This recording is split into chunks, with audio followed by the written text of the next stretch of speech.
공부 많이 시키고 이런 거 필요 없어. 부모가 잘 사는 데 부모가 열심히 사는 모습을 보여주면 애들 알아서 그걸 보고 부모들을 보면서 성장해. 저거들은 뭘 해도 열심히 잘 할 거예요. 자, 문제 풀어봅시다.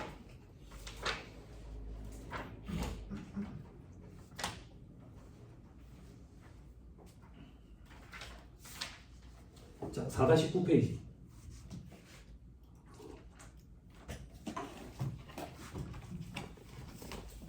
폈어요? 자, 2번.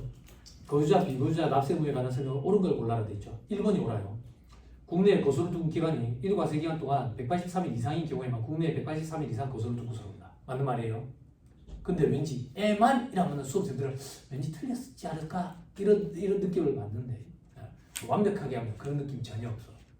전혀 없어. 완벽하게 해서 될까? 자, 그 다음 틀린 보기. 틀린 보기 보자. 거주자는 거소의 국외 이전을 위해서 출국하는 날부터 비거주자가 된다? 출국하는 날의 다음 날부터. 이런 걸 어떻게 하겠어? 이 진짜 단순 암기잖아. 그지? 그러니까 까먹는 거에 대해서 스트레스 받지 말자. 암기하고 까먹고 암기하고 까먹고 그렇다. 그냥 사이클만 잘 맞춰가지고 시험장에 갔을 때 암기하고 있는 그 시점만 맞추면 된다. 동그라미 3번. 내국법인이 발행주식 총수의 100분의 80을 직접 출자한 외국 현지법인에 파견된 직원은 거주자로 본다? 100분의 100이라니까. 100% 직간접적으로 출자한 외국 법인에 제 해외 현지법인에 파견된 임직원에 대해서 됐죠? 자, 그다음에 비거주자는 국내에 주소를 둔 기간이 183일 되는 날부터 거주자가 된다. 이게 두 개의 조문을 믹스시켜서 돼. 주소가 있으면 무조건 거주자야. 주소가 없으면 거소가 183일. 됐죠? 그 두 개 조문을 믹스시켜놓은 거야. 오답으로. 동그라미 5번에 소득세법에 따른 거소는 국내에 생계를 같이 하는 가족 및 국내에 소지하는 자산의 유무 등 생활관계의 객관적 사실에 따라 판정한다 되어 있는데 이런 조문은 준비 아무도 못하는 조문이야. 이거는 주소에 대한 설명이에요. 주소에 대한 설명. 책에도 안 실려있던 거라고. 이런 거는 버리는 문제야. 나머지 가지고 찾는 거라고. 그렇죠? 자, 6번 보세요. 따끈한 거예요. 따끈한 거. 자, 틀린 소리를 골라라 되어 있죠. 틀린 소리를 4번이 틀렸어요. 한국 국적 병은 2025년 5월 7일 미국 소재 IT 회사에 근무하기 위해서 가족과 함께 같은 날 출국하고 고소를 국외로 이전을 했어. 병은 2025년 5월 7일부터 국내 원천 소득에 대해서만 소득세 납세금을 준다. 자, 국외로 이전을 했지. 그지? 그럼 이제 비거주자가 될 거 아니야? 언제부터 비거주자가 되는데? 다음 날부터 비거주자가 된다니까. 됐죠? 됐죠? 틀린 보기 볼 거야. 틀린 보기. 동그라미 1번 틀린 보기 어렵다.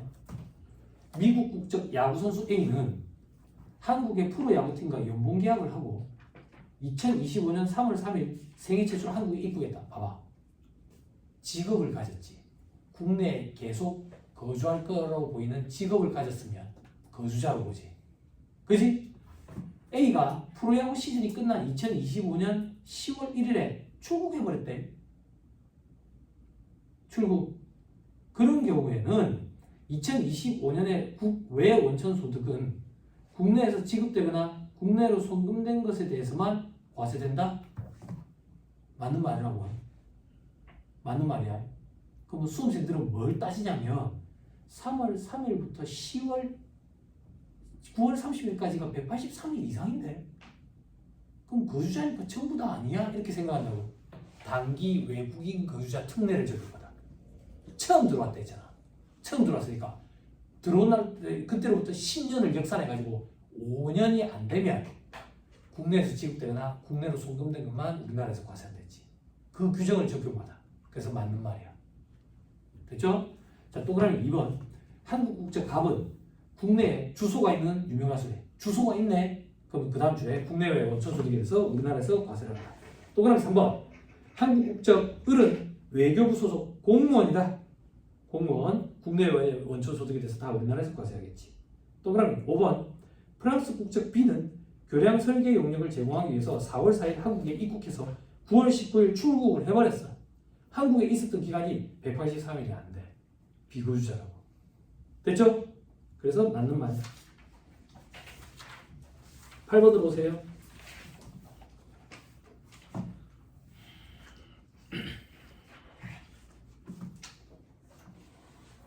자, 틀린 소리를 알아야 돼 있죠?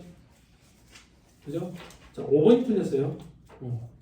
공동사업에 대한 소득금액을 계산할 때 특수관계인의 소득금액이 주된 공동사업자에게 합산과세되는 경우, 공동사업 합산과세 있지, 조세비 목적의 공동사업 합산과세, 그 합산과세되는 소득금액에 대해서는 주된 공동사업자의 특수관계인인, 다시 주된 공동사업자의 특수관계인은 주된 공동사업자와 연대해서 납세금을 주시지. 다만 한도가 있지. 한도는 어떻게 되지? 그의 소득금액을 한도로 하지. 그지? 됐죠? 됐나요? 네. 자, 10번에 틀린 수를 골라라 돼 있죠? 그죠? 자, 2번이 틀렸어요. 거주자는 납세지가 변경된 경우, 변경된 날로부터 15일 내에 그 변경 후에 납세지 관한 세무서에 신고해야 하나? 이 규정은 모르겠어. 우리 안 갖고 갈 거니까. 근데 여기까지는 맞아. 자, 주소지 변경으로 사업자 등록 정정을 한 경우에는 그 변경 전에 납세지 관한 세무서에 신고해야 된다? 주소지 변경으로 사업자 등록을 정정을 하게 되면 납세지 변경 신고를 그냥 한 걸로 봐버려. 왜? 주소지 관할이니까. 됐죠? 그죠? 자, 11번. 올해 따끈한 거죠? 따끈한 거. 여러분, 이거 문제 좋아서 풀어주는 거 아니에요. 동그라미 5번이 틀렸어요. 동그라미 5번. 거주자는 납세지가 변경된 경우에는 변경된 날로부터 30일 내에 변경된 납세지 관할 세무서장에게 신고해야 된다. 15일 내에 변경 후에 납세지 관할 세무서장에게 신고해야 돼. 이런 건 버리는 거야. 어쩔 수 없어. 어쩔 수 없어. 나머지 보기들을 보고 찾아야 돼. 그렇죠? 아니요. 시험에 한번 출제됐으니까 이제 갖고 갈까요? 아니, 이거 시험에 자주 출제될 만큼 그렇게 중요하지 않아. 한번 문제야. 됐죠? 넘어. 다 했어요. 자, 이제 금융소득으로 갈게요. 금융소득 종합과세 무조건 나와요. 계산 문제. 제가 말씀드렸죠. 이거 계산 문제 푸는 게 제일 수월해. 사업소득, 근로소득 이런 거 계산 문제 푸는 게 훨씬 낫다고요. 써머리.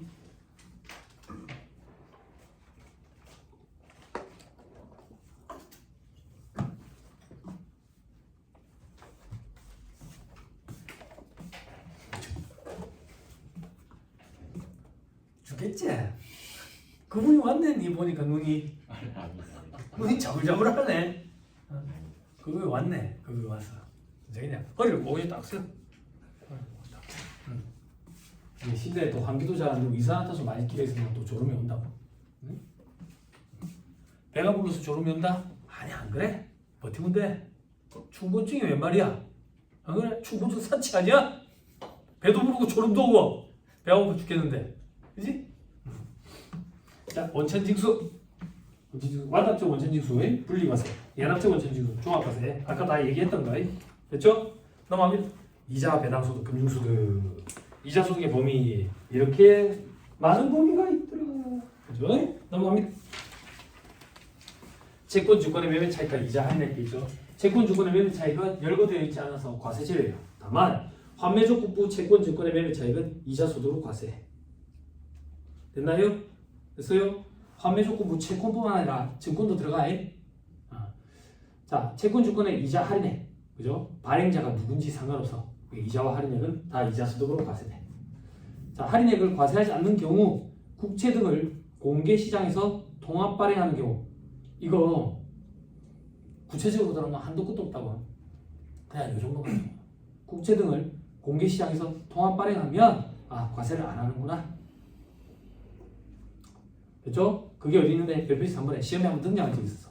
국채 등을 공개 시장에서 통합 발행하는 경우 되죠. 그렇죠? 자, 근데 밑에 동그라미 2번에 보면 이 외의 채권의 이자와 할인액은 과세 대상이다. 그래서 지자체가 발행한 채권, 지방채의 이자와 할인액, 국채가 아니니까 과세가 된대. 그리고 국가가 발행한 채권이 원금과 이자가 분리되는 경우에는 원금에 해당하는 채권 및 이자에 해당하는 채권의 할인액은 또 과세가 된대. 이거 왜 읽어주는데? 보기를 구상하고 있더라고. 근데 우리는 그렇게까지 못하고 국채 등을 공개 시장에서 통합 발행하면 그냥 과세 안 한다. 요 정도까지만 하자. 이 정도까지만. 됐죠? 저 밑에 추가 정리사. 국가가 발행하는 채권으로서 그 원금이 물가에 연동되는 채권, 물가 연동 국채 이렇게 얘기하네. 이 경우에 해당 채권의 원금 증가분은 과세를 한다 하더라.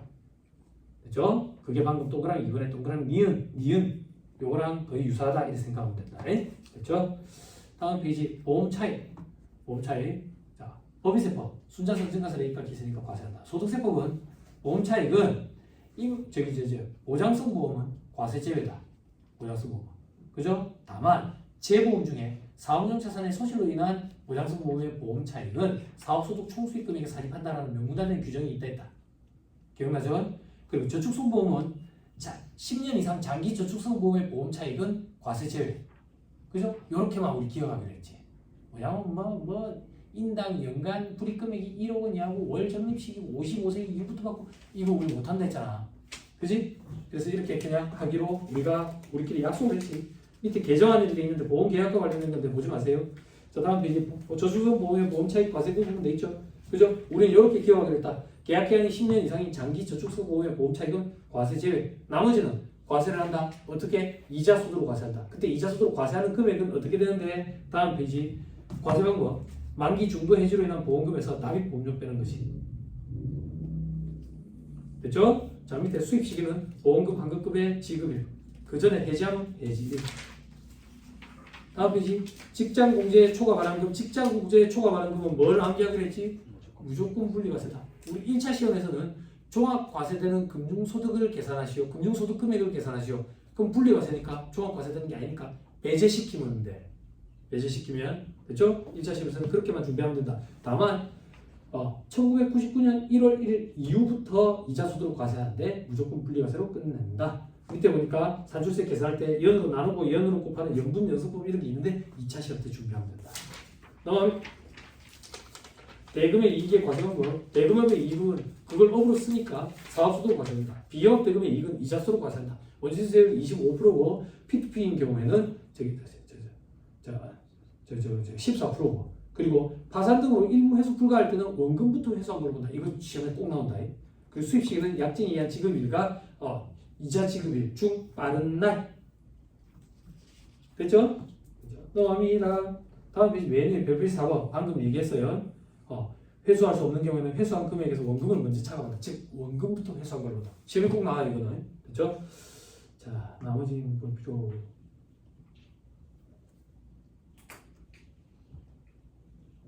없어요. 예. 저기 1.5에 소기업 소상공인 공제보험에서 발생하는 소득 요거 노란선 공제라고 표현하는 거예요. 그죠?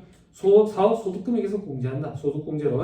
뭐 소득 공제를 할 때 600만 원, 400만 원, 200만 원 이런 기준이 있다 하더라. 이게 조두법 규정이다. 넘어가세요. 수령하는 연도. 이건 우리 시험에 나올 법하다. 법정 사유가 발생하기 전에 해지된 경우에는 기타 소득으로 과세한다. 기타 소득으로 과세하는 금액을 어떻게 계산하는데 환급 금액에서 실제 소득 공제 받은 금액을 초과해서 납입한 금액. 초과해서 납입한 금액은 이미 과세가 됐을 거거든. 됐죠? 그럼 법정 사유가 발생해서 받는 경우에는 그때 법정 사유는 뭔데? 동그라미 1번에 배업 해산, 동그라미 2번에 주거벌사, 동그라미 6번에 천지지변, 해외 이주 이럴 때 그때 발생해서 지급받는 경우에는 퇴직소득이다. 퇴직소득. 공제금에서 실제 소득 공제받은 금액을 초과해서 납입한 금액 두 개를 차감해서. 근데 2015년 12월 31일 이전 가입자는 특혜를 준다. 이자소득으로 과세한다. 그때 이자소득은 공제금에서 납입액을 빼. 그럼 공제가 이중으로 되니까 혜택이라고. 혜택. 기억나죠? 그렇죠? 넘어갑니다. 다음 페이지 유사이자 및 유사배당 돼 있죠? 채권 주식의 대차거래에서 발생하는 유사이자, 유사배당. 됐죠? 자, 거주자가 일정 기간 후에 같은 종류로서 같은 양의 채권, 밑에는 같은 양의 주식을 반환받는 조건으로 채권, 주식을 대여하고 해당 채권의 차입자, 해당 주식의 차입자로부터 지급받는 채권에서 발생하는 이자, 주식에서 발생하는 배당에 상당하는 금액 각각 이자소득과 배당소득으로 과세하겠다. 유사이자, 유사배당. 저 밑에 환매조건부 채권, 주식, 매매 거래에 따른 보상에 돼 있죠. 그죠? 유사이자, 유사배당으로 과세하겠다. 즉 환매조건부 채권, 주식에서 발생하는 이자에 상당하는 금액, 배당에 상당하는 금액, 요거는 이자소득, 배당소득으로 과세하겠다. 됐어요? 뭐가 됐는데? 유사이자, 유사배당처럼 보고 들어가면 돼요. 그냥. 됐나요? 됐어요? 됐죠. 자, 그 밑에 이자수로 보지 않는 거. 매입 애누리, 매입 할인, 외상 매출금, 매입 애누리, 매입 할인은 사업소득 총수익금액에서 빼. 그리고 외상 매출금은 기일 연장으로 인한 이자 수령액. 그죠? 요건 사업소득 총수익금액에 더해. 근데 외상매출금을 소비대차 전환해가지고 대여금을 바꾸면 그때부터 발생하는 건 이자소득으로 과세했지. 장기할부 판매 시 추가 수령액이라는 얘기는 현재까지 할 차금 그거 얘기하는 거야. 됐죠? 요것도 사업소득 총수익금액에 가산해. 됐죠? 다음은 뭐예요? 위약금 배상금과 그 법정 이자 되죠. 그죠? 일반적으로 과세 제외야. 열거되어 있지 않으니까 명예훼손 배상금, 교통사고 배상금 이런 거. 다만 재산권에 관한 계약의 해약이나 위약으로 인한 것은 기타 소득 과세했었다. 밑에 별표시 법정 이자는 위약금 배상금이라는 종물에 대한 추불에 대한 종물이니까 같이 기타 소득 과세한다든지 혹은 과세하지 않는다든지 이렇게. 밑에 종합소득금액에 합산하는 이자소득금액은 이자소득이 그대로 들어와. 필요금이 차감 안 한다고. 다만 비과세나 분리과세는 제외한다. 그렇죠? 입증되는 필요금액이 있다더라. 그래도 차감하면 안 된다. 자, 수입시기 일반적으로 공공다수를 상대로 하니까 현금주의더라. 현금주의가 제일 많다. 무기명 채권의 이자. 기명 채권의 이자는 약정 이행 지급기. 각종 예금, 각종 저축성 보험, 소상공인, 노란우산 공제에서 발생하는 소득 이런 거 다 현금주의. 다만 기명 채권에 대한 이자, 직장 공제 초과 반환금은 약정 이행 지급기. 둘 중 빠른 날은 비영업 대금의 이익, 그리고 유사 이자, 파생금융상품 이자.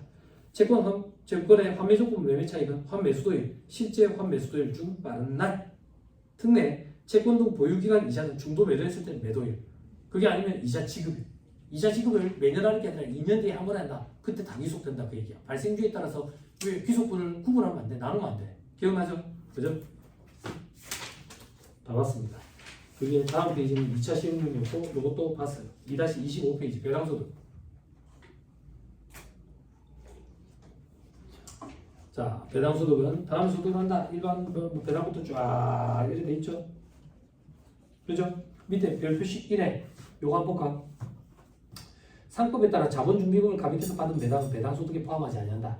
그죠? 다만 의제배당으로 과세되는 자본준비금과 3% 재평가 적립금을 감액해서 받는 배당은 배당소득에 포함된다.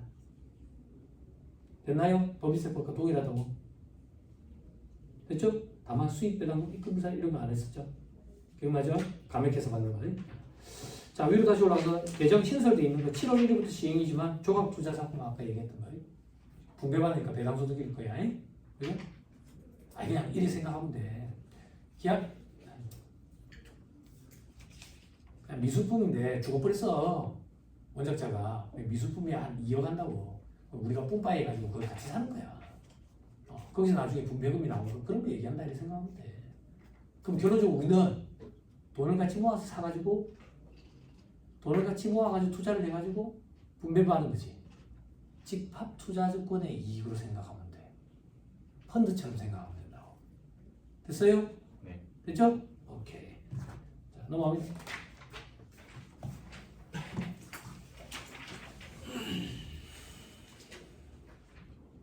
자, 별표시 4번에 배당소득으로 과세하는 파생결합증권, 파생결합사채로부터의 이익 돼 있죠. 동그라미 1번에 주가 연계증권, 금은과의 가격에 따라 수익이 결정되는 골드, 실버, 뱅킹 등 주가 외 기타 자산 연계증권, DLS 모르겠어, ELW 뭐 이런 것들은 양도소득으로 과세한대. 양도소득. 동그라미 2번에 상법에 따른 파생결합사채 이런 것들은 저거 배당소득으로 과세한다. 이러니까 또 생각나네. 우리나라가 금값이 비싼 편이 같아. 네? 그래서 이거를 뭐 일본에 갖다 팔고 이런다네. 그래서 지금 저 금밀수가 엄청나다네.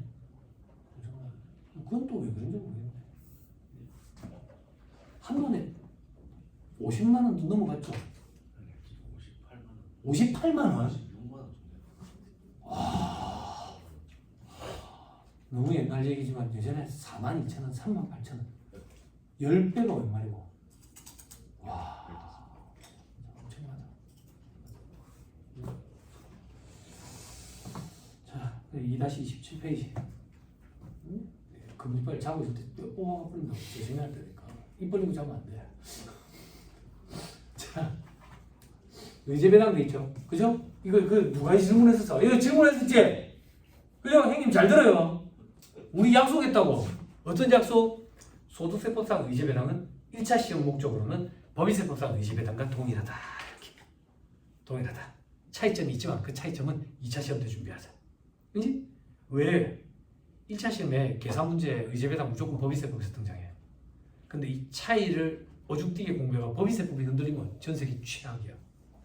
소득세법의 의제배당과 법인세법의 의제배당이 어느 정도 갭이 나냐면 법인세법의 의제배당이 100배는 더 중요해. 이게 주객 전도자면 돼. 그게 흔들리면 안 된다. 그죠? 그래서 그냥 1차 시험 단계에서는 여러분들 무시하는 게 아니라 법인세법이랑 똑같다. 그래 하고 들어가라고. 이거 질문하신 분이 계시더라고. 소득세법상 의제배당이 유형 2번 있잖아. 그때 주식 취득가에 갈 때 감자시 단기소각 주식 특례 적용할 때 주발초 자본 전입으로 해당 건 요거 제외한다더라. 요거를 누가 물어봤던 것 같은데.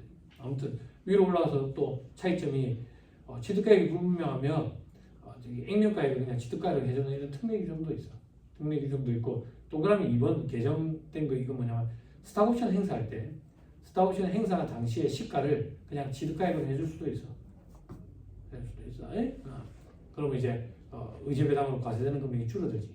혜택을 주는 거거든. 근데 그냥 그런 게 있다 하고 신경 쓰지 마. 1차 시험에서는 안 나올 거라고. 2차 시험에서도 안 나올 거야. 걱정하는데. 사람 마음 다 똑같아. 낸다면 무조건 법인세법에서 낸다고. 그럼 소득세법에 법인세법과의 차이만 물어볼 수도 있잖아요. 아니 소득세법 전체적으로 다 물어볼 건데 이게 아주 힘든데 다른 거 물어볼 거 천지지. 자 그다음 1.2에 출자공동사업자 배당 그죠? 요거 배당수도로 과세한다. 손익분배 비율에 해당하는 거예요. 손익분배 비율이 없으면 지분 비율이야. 같이 있으면 손익분배 비율이 앞서는 거예요. 밑에 별 표시에 이런 사람들은 출자공동사업자가 아니다. 성명이나 사고를 사용하겠대. 혹은 무한 책임을 부담하면 경영에 참가한 사람이지. 돈만 빌려준 사람 아니지. 됐죠? 자 밑에 사례에 배당수도로 출자공동사업자 배당을 과세하는데 무조건 종합과세하고 원전징수는 25%지 세율이. 그리고 수입시기는 과세기한 종료 시점으로 꼭 시험에 다음 연도 초에 받았다 해. 과세기한 종료 시점에 귀속된다고요. 다음 페이지 법외로 정한 집합투자기로부터 이익 돼 있죠. 펀드 생각하면 돼. 그죠? 배당수도로 과세한다. 배당수도로. 근데 어쩌면서 조금만 돼 있죠. 그죠? 다음 페이지였는데 다음 페이지 하람씨 투자자 보세요. 오른쪽으로 하면 직접 투자죠. 그죠? 투자자가 직접 개인이 직접 상장 주식을 거래해가지고 매매 차익이 생기면 과세 안 해. 그래서 그거랑 형평성을 맞추기 위해서 간접 투자, 집합 투자기로부터 이익을 받더라도 그 집합 투자기구에서 상장 주식 매매 차익이 있어가지고 분배해 준 거는 과세하지 않겠대요. 그리고 주식을 직접 투자가 배당받으면 배당수도 똑같이 간접 투자에도 배당수도. 채권의 매매 차손익이 있으면 요거는 과세 제외야. 다만 환매조건부 채권의 매매 차익이 이자소득으로 과세하지. 그런데 이걸 간접 투자해가지고 채권의 매매 차익 차손이 발생하면 과세를 해. 다만 네팅한다고. 그죠? 마이너스 퉁쳐준다고. 됐죠? 그리고 배당소득으로 과세를 해. 그리고 채권의 이자는 직접 투자하면 이자소득인데 간접 투자하면 배당소득으로 과세를 해. 됐죠? 앞페이지 다시 돌아오세요. 2-29페이지 표에 배당소득 계산만 보면 두 번째 과세 대상에 제외하는 것도 있죠. 상장 주식, 벤처기업 주식 위에 다음 주식 등의 거래뿐만 아니라 평가로 인한 손익도 과세 대상이 아니야. 됐죠? 밑에 비교 다음은 과세 대상이다. 비상장 주식, 상장 주식 아니잖아. 그리고 채권, 주식 아니잖아. 됐죠? 그리고 동그라미 4, 5번 봐봐요. 국외 주가지수, 국외 주가지수 됐나요? 국외 주가지수와 관련된 것들이구나. 됐죠? 됐죠? 요것들은 또 제외라고. 제외라는 얘기는 과세를 한다 그 얘기야. 됐죠? 신설이라고 그렇게 의미는 없는데 신설이라고 돼 있으니까 조금 넘어갑니다.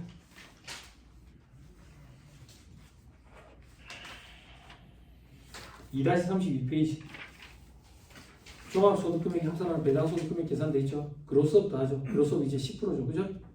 법인세 세율구간이 9%로 떨어졌기 때문에 10% 곱한다. 그래야 더한다. 더해놔놓고 저 밑에서 배당세액 공제형태로 뺀다.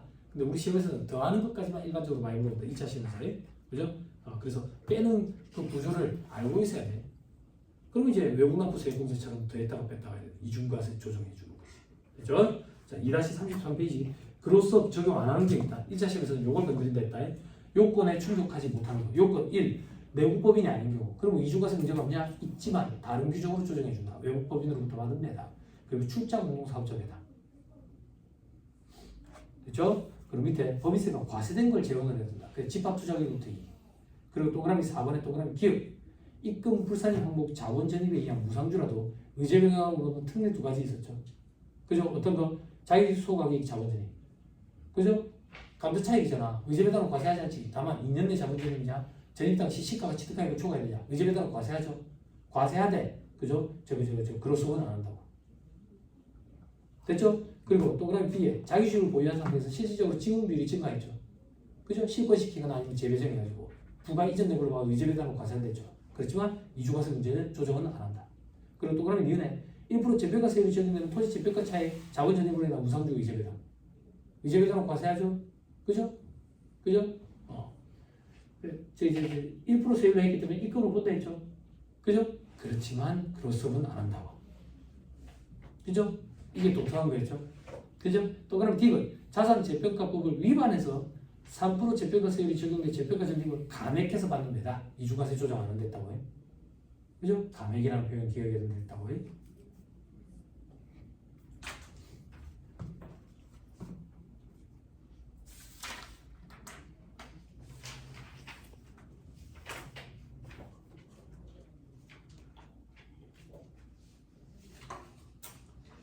됐습니다. 넘어갑니다. 다음 이 동그라미 리래 적격 합병 차익, 적격 분할 차익 중 3% 재평가세율이 적용되는 재평가세율 감액하여 3% 세율 감액하여 이렇게 기억하면 좀 편하다고 해요. 동그라미 미음에 법인의 소득에 법인세가 과세되지 아니한 배당으로서 자본의 감소로 인해서 주주가 취득하는 재산가액이 당초 취득가액을 초과하는 금액 이게 뭐야? 감자차익. 감자차익 재원으로 해가지고 하면 이주과세 조정 안 한다 했잖아. 수입배당 입금사에. 그거랑 똑같이 소득세법에서도 안 한다 그 얘기야.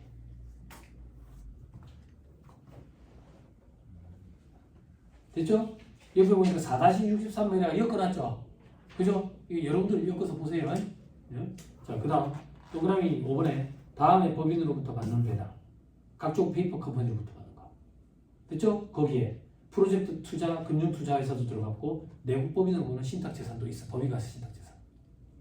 동그라미 D는 동업기업 과세 특례 적용하는 거. 동그라미 D는 다음 세액감면 적용하는 거. 수도권 밖으로 본사 이전하는 거. 외국인 투자 증자. 그리고 제주도 관련된 거. 제주도 관련된 거 첨단과학기술단지. 그리고 제주투자진흥기구. 제주자율무역지역기구. 지역입주기업 이런 거. 그리고 동그라미 6번 파생결합증권. 파생결합사채. 로우테이. 그리고 유사배당. 파생금융상품배당. 개정이 되어 있죠. 비금전 신탁 수익 주권으로부터 이익, 투자 계약 증권으로부터 이익, 뭐 이런 것들이 딱 그 얘기야. 자, 근데 7월 1일이니까 너무 신경 쓸 필요 없고요. 그냥 파생, 유사, 파생 이런 거. 이주과세 한다. 밑에 요건 3. 반론 주제 종합과세 대상에서 기본세율 적용받는 거. 기억나죠? 그죠? 분리과세 배당소득. 안 하죠? 분리과세니까. 그리고 종합과세 되는 것 중에 2천만 원까지. 2천만 원까지는 실질적으로 14% 적용하니까 분리과세랑 효과가 동일하기 때문에 저희 이주과세 조정 안 한다 했죠. 기억나죠? 네. 자, 밑에 별표시에 다만 기관 전용 사무집합 투자기구로부터 받은 배당은 그로서 대상이 되어 있죠. 너무 무섭진데 투자기구 그러면 각종 페이퍼 컴퍼니니까 이주과세 문제가 없잖아. 그렇지? 그런데 이건 그로서 대상이래. 그로서 대상. 근데 과라는 뭐라고 단서가 있느냐? 법인세법상 소득공제를 받는 명목회사 동의권 과세 특례 적용 범위에 해당하지 않는 회사. 그러면 소득공제를 안 받았으니까 이주과세가 문제가 있겠지. 그러면 이주과세를 해줘야지. 이렇게 기억하면 안 까먹지. 그지? 나름대로 논리를 세워봐요. 자, 다음 페이지 맨 위에 별표시 2번. 수도권 밖으로 본사 이전한다든지 외국인 투자 증자 제주도 관련된 감면을 받을 때는 그로서 제외되는 배당소득 계산한 산식이 있다고. 시험에 주어진다. 2개 사항도 총 소득금액 분의 2개 사항도 감면 대상 소득금액 합계액의 감면율 곱한 거 만큼은 그로서 배제, 나머지는 그로서 대상. 헷갈리면 안 돼. 이 계산된 금액이 그로서 배제되는 금액이야. 됐죠? 넘어갑니다. 자, 금융소득 과세방법 종족의 출자공사업자 배당이 기억나죠? 밑에 금융소득의 구분, 주요 비과세 대상, 공익신탁이익, 그리고 ISA 계좌에서 발생되는 200만 원, 400만 원까지 이자 배당. 됐죠? 나머지는 보지 마세요. 나머지는 너무 무섭지. 바로 2번 무조건 분리과세 대상. 만기 10년 이상의 장기 채권의 이자 할인액으로서 분리과세 신청한 경우, 시험 문제 분리과세를 신청한 경우 이게 포인트야. 이런 말이 없으면 그냥 조건부 과세야. 되죠? 아무 말이 없는데 채권의 이자 할인액, 장기 채권의 이자 할인액 나오면 무조건 분리과세지 그냥. 뭐래? 조건부 과세야. 조건부 과세. 자, 비실명 금융소득 45%로 무조건 분리과세. 금융실명제 대상인 경우는 90%. 직장공제 초과하는 건 기본세율 중에서 무조건 분리과세. 그리고 법원의 보증금 경락대금에서 발생하는 이자소득. 그죠? 법인으로 보는 단체 외의 단체 중 수익을 구성원에게 배분하지 않는 단체로서 단체명을 표기해서 금융거래를 한대. 아파트 관리사무소인데 무조건 분리과세. 개인종합자산관리 계좌에 대한 과세 특례 200만 원, 400만 원까지 미과세하고 나머지는 9% 분리과세로 끝낸다고. 자, 동그라미 7번에 특정 사회 기반 시설 집합 투자기구. 동그라미 8번 투융자 집합 투자기구. 동그라미 9번에 공모 부동산 집합 투자기구. 동그라미 10번에 투자신다. 동그라미 11번에 뭐 어쩌고 이런 거 있죠. 그죠? 동그라미 12번에 투자기구. 이런 데는 9% 아니면 14%인데 이런 것까지 암기하기 너무 구석지고 무조건 분리과세다. 요것만. 무조건 분리과세니까 종합과세되는 금융소득에서 배제시켜버리면 돼. 요 정도까지만 갖고 가자고.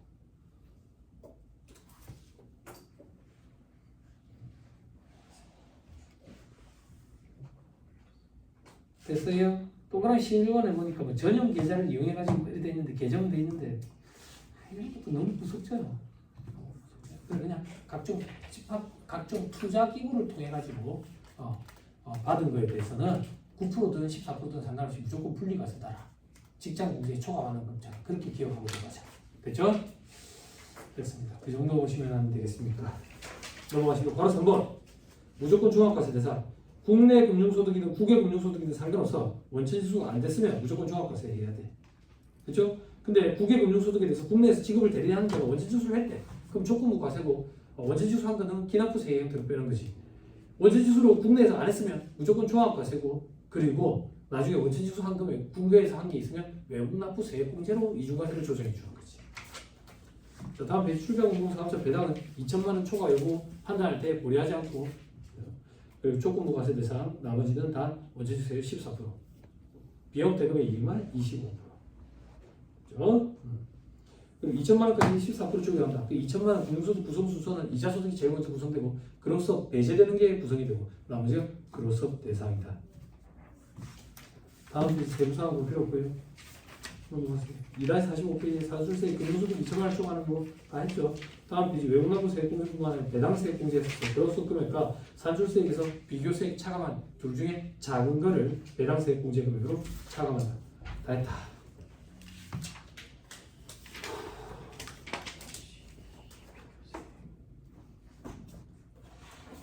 자, 문제 봅시다.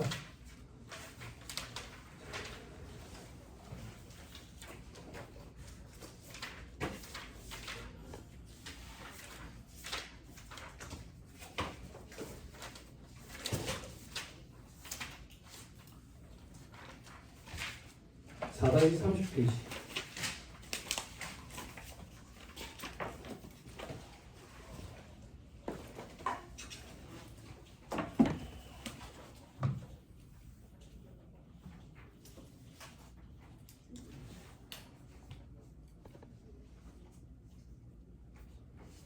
자, 4-30 페이지 3번 보세요.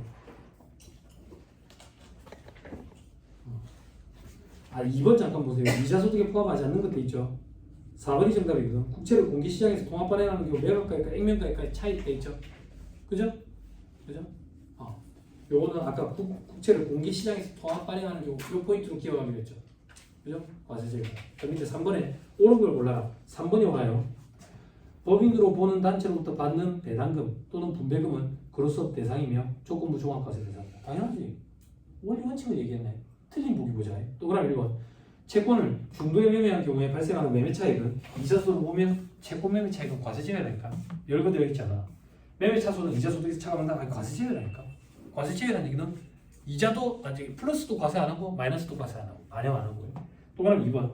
해당 과세기간에 발생한 비용업 대금의 이익에 대해서 과표 확정 신고 전에 해당 비용업 대금이 대손 채권에 해당하여 채무자 또는 제3자로부터 원금 및 이자의 처부터는 일부러 회수할 수 없는 경우에는 뭐부터 회수한 걸로 본다? 원금부터 회수한 걸로 본다. 반복됩니다. 동그라미 4번.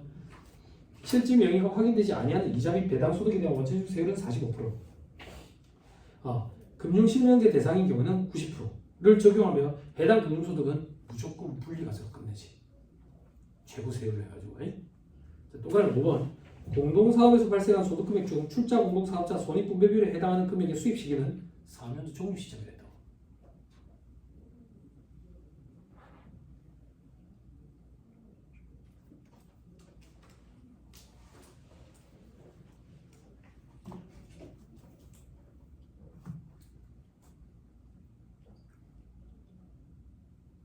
됐죠?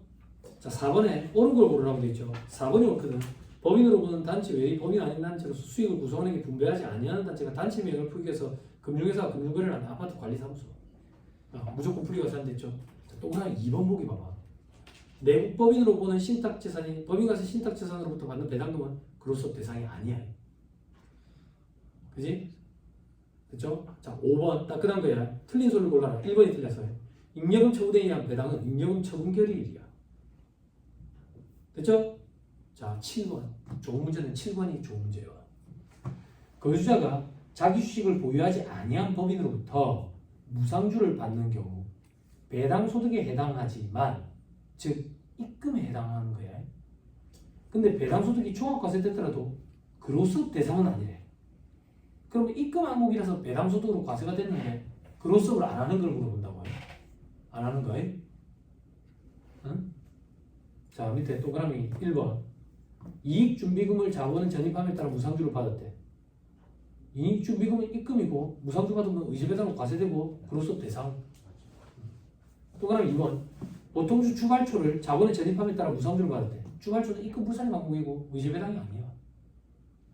동그라미 3번. 채무 출자 전환으로 발생한 채무 면제 이익을 자본에 전입함에 따라 무상주를 받으면 입금이고 의제배당이고 그로서 대상이야.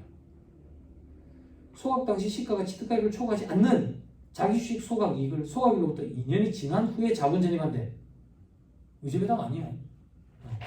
토지 재평가 차익으로서 1% 재평가 세율이 적용된 입금이야.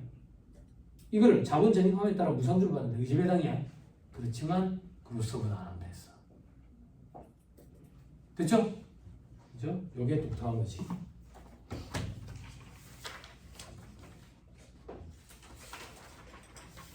자, 9번에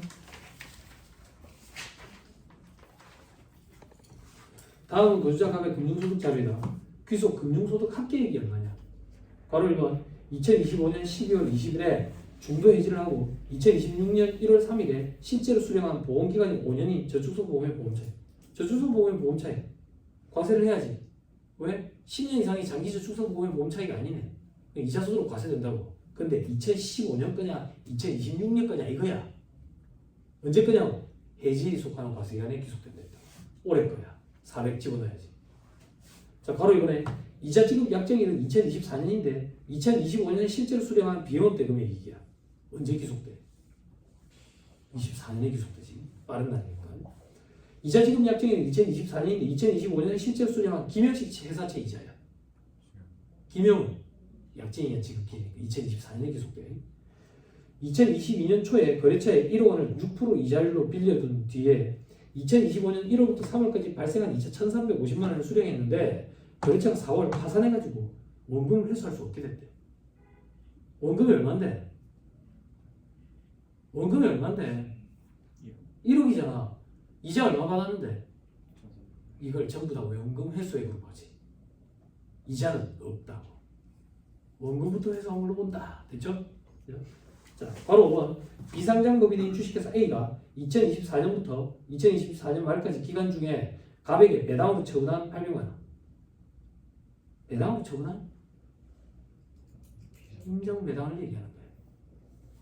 인정 배당. 세무조정에 의해서. 그지? 그때는 결산 확정이 기속하는 4년도에 기속돼. 올해 기속돼. 얼마? 800만 원.